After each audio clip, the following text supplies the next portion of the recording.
ஒவ்வொரு ஆண்டும் ஜனவரி 26ஆம் தேதி குடியரசு தினமாக கொண்டாடப்பட்டு வருகின்றது.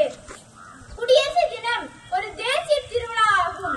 1950ஆம் ஆண்டு முதல் ஆண்டுதோறும் இந்திய குடியரசு தினம் கொண்டாடப்பட்டு வருகின்றது.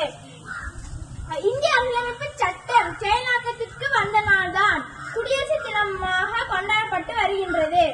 Doctor B.R. அம்பேத்கர் தலைமையில் அமைக்கப்பட்ட குழு இந்திய அரசியலமைப்பு வரவே உருவாக்கியது. விடுதலை பெறுவதற்கு 17 ஆண்டுகளுக்கு முன்பே காந்தியடிகள் ஏற்படுத்திய விடுதலை நாளான ஜனவரி 26ஆம் தேதியை குடியரசு தினமாக கொண்டாடப்பட்டு வருகின்றது.